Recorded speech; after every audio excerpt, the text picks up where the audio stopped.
Hello दोस्तों, welcome back my YouTube channel. आज का टॉपिक है एच.एन.डी. स्टेन। क्या होता है एच.एन.डी. स्टेन? मोस्टली एच.एन.डी. स्टेन का यूज़ कहाँ करते हैं, ठीक है, इसका इंपॉर्टेंस क्या है, क्यों करते हैं, ये देखते हैं। साथ में हम एच.एन.डी. स्टेन का क्या देखेंगे, प्रोसीजर देखेंगे, ठीक है। तो देखते हैं एच.एन.डी. स्टेन। देखिए, एच.एन.डी. स्टेन को हम हिस्टोलॉजी का रूटीन स्टेन के नाम से भी जानते हैं। कौन से स्टेन? रूटीन स्टेन, ठीक है। यहाँ से कॉम्पिटिटिव एग्जाम में क्वेश्चन आता है कि हिस्टोलॉजी के लिए रूटीन स्टेन कौन से करते हैं। तो याद रखिएगा कि हिस्टोलॉजी में रूटीन स्टेन यूज़ करते हैं क्या? एच.एन.डी. स्टेन, ठीक है। अब देखिए कि एच.एन.डी. स्टेन का फुल फॉर्म होता क्या है, ठीक है। तो यहाँ पे एच का मतलब होता है क्या चीज़? हीमोटॉक्सिलिन। क्या होता है? हीमोटॉक्सिलिन। और ई का मतलब होता है क्या चीज़? इयोसिन होता है, ठीक है। तो यहाँ पे क्या होता है, दो स्टेन मेनली यूज़ करते हैं। एक है हीमोटॉक्सिन और एक है क्या चीज़? इयोसिन, ठीक है। इसमें जो एच जो होता है हीमोटॉक्सिन, ये कैसा स्टेन है? आप लोग का एक नेचुरल डाई होता है, ठीक है, नेचुरल स्टेन होता है ये, ठीक। जो कि हमारे सेल्स के जो न्यूक्लियस होता है उसको क्या करता है, ये स्टेन करता है, ओके। जिस सेकेंड जो इयोसिन जो होता है, ठीक है, ये इयोसिन क्या होता है आप लोग का, ये जो हमारे सेल्स होते हैं, ठीक, ये वन टाइप्स के एक एसिडिक नेचर का एक स्टेन होता है जो कि हमारे सेल के जो साइटोप्लाज्मा होते हैं, क्या होते हैं? साइटोप्लाज्मा, इसको क्या करता है, ये स्टेन करते हैं, ठीक है। तो अब देखते हैं क्या हम लोग ये स्टेन का प्रोसीजर देखते हैं, ठीक है। तो सबसे पहले क्या होता है, इसका जो प्रोसीजर होता है उसमें हम जब माइक्रोटोमी जब करते हैं तो हमको क्या होता है, वहाँ पे एक सेक्शन मिलता है, सीरियल सेक्शन, ठीक है। वो सीरियल सेक्शन को क्या करना है, हमको पहले एक स्लाइड रहेगा, ठीक है, वो स्लाइड के सेंटर में लेना है। तो फर्स्ट लाइन क्या बोल रहा है कि bring the section two the slide using suitable aiding agent and label sample ID.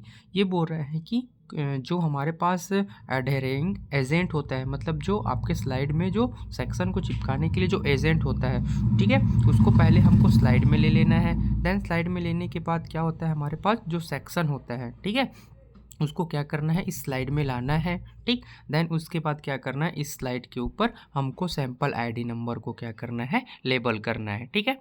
Second बोल रहे हैं क्या, अब जो हम क्या करते हैं, वहाँ पे हम सेक्शन कटिंग करते हैं तो सेक्शन में क्या होता है, वहाँ पे प्रेजेंट रहता है क्या?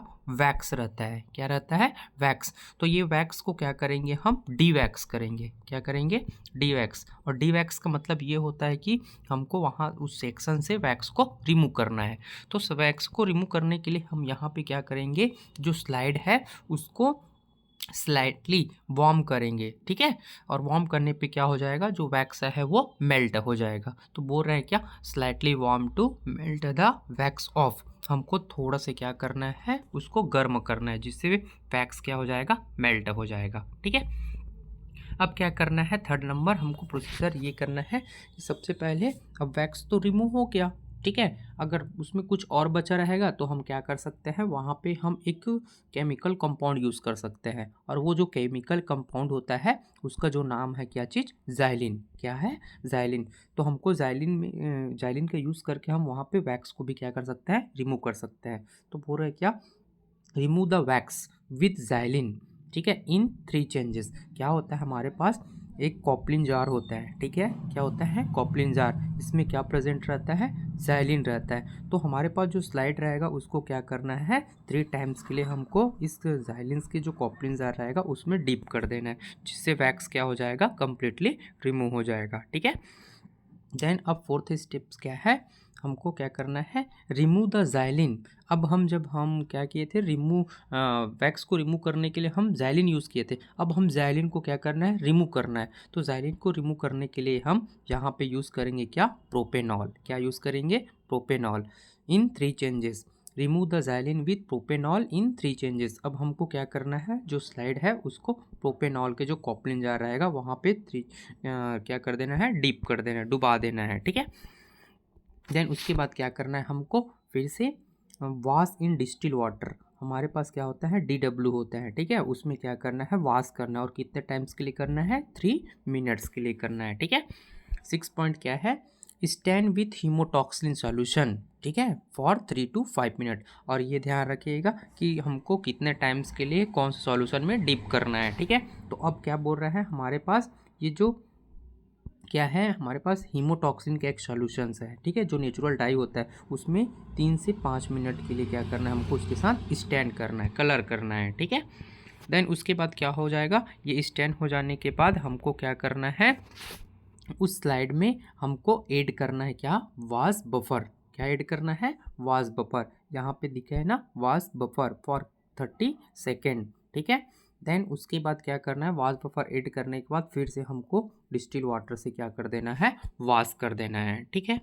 देन उसके बाद 9 नंबर स्टेप्स क्या है, स्लाइड से वाटर को टिश्यू पेपर से ब्लॉट करते हैं। देन उसके बाद क्या कर रहा है, जैसे ही हम उसको वॉश करेंगे, जैसे ये स्लाइड है, अब इसको हम क्या कर दिए, वॉश किए, तो इसमें क्या प्रेजेंट रहेगा, कुछ वाटर्स के मॉलिक्यूल्स होंगे। ये वाटर मॉलिक्यूल्स को क्या करेंगे, हम इस स्लाइड से बाहर करेंगे, रिमूव करेंगे। तो रिमूव करने के लिए हम वहाँ पे यूज़ करेंगे क्या चीज़, वहाँ पे यूज़ करेंगे हम टिश्यू पेपर। क्या यूज़ करेंगे, टिश्यू पेपर। और ये टिश्यू पेपर से क्या कर देंगे, हम उसको ब्लॉट कर देंगे, ठीक है।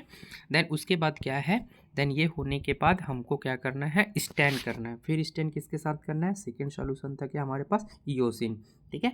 तो stand with eosin solution for 30 second, हमको क्या कर देना है, ईओसिन के साथ 30 सेकेंड के लिए उसके स्टैंड कर देना है, ठीक है। देन उसके बाद क्या करेंगे, हम उसको वॉश करेंगे। वॉश किससे करेंगे, DW से, ठीक है, डिस्टिल वाटर से। हमेशा याद रखिएगा कि जब भी हमको कोई भी सॉल्यूशन यूज़ करना है उसके बाद हमको क्या करना है, इमीडिएटली उसको वॉश करना है, ठीक है। देन उसके बाद क्या करेंगे, डिहाइड्रेशन। क्या करेंगे, डिहाइड्रेशन। अब आपको पता होना चाहिए कि डिहाइड्रेशन कैसे करते हैं। तो डिहाइड्रेशन करने के लिए हमारे पास यहाँ पे क्या रहेगा, एल्कोहल का वहाँ पे ग्रेडिंग रहेगा, ठीक है। वहाँ पे कैसे ग्रेडिंग रहेगा, असेंडिंग ग्रेड, जैसे कि 70% का रहेगा, 80% रहेगा, 90% रहेगा, 100% रहेगा।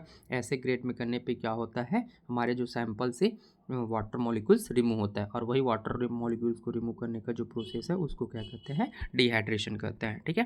देन उसके बाद क्या करना है, क्लियरिंग करना है। क्लियरिंग किससे करना है, हमेशा याद रखिए, क्लियरिंग एक बेस्ट क्लियरिंग एजेंट होता है क्या चीज़, जाइलिन। जाइलिन से क्लियर करना है। देन उसके बाद हमको एक स्टेप्स फॉलो करना पड़ेगा, फिर से क्या, उसके बाद हमको करना पड़ेगा माउंटिंग। और माउंटिंग करने के लिए हमको यूज़ करते हैं वहाँ पे क्या चीज़, DPX, ठीक है। माउंटिंग कैसे करते हैं देख लेते हैं एक डायग्राम से, ओके।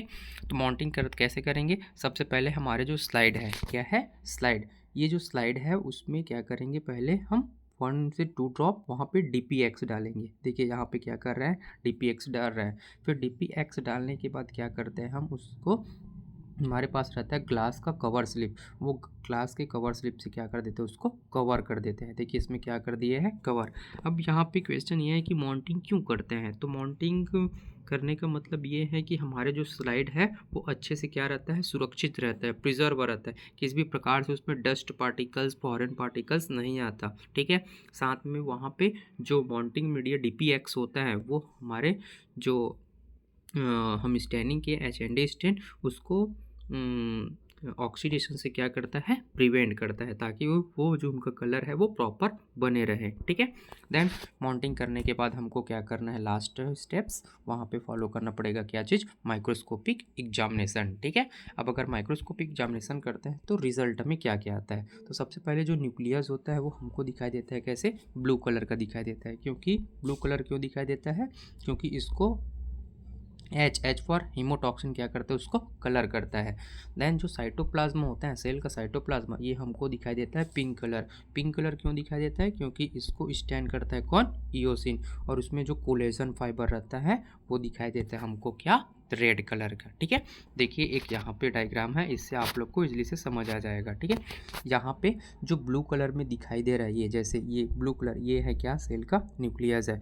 बाकी आप लोग को जो यहाँ पे जैसे पिंक कलर दिखाई दे रहा है, ठीक है, ये पिंक कलर जो है ये है क्या, साइटोप्लाज्मा। तो ये था क्या, HND स्टैंड में क्या माइक्रोस्कोपिक एग्जामिनेशन किए तो इसका रिजल्ट, ठीक है। ये है, ये बहुत इंपॉर्टेंट एक स्टैंड है जो कि हमेशा यूनिवर्सिटी एग्ज़ाम में पूछा जाता है, ओके।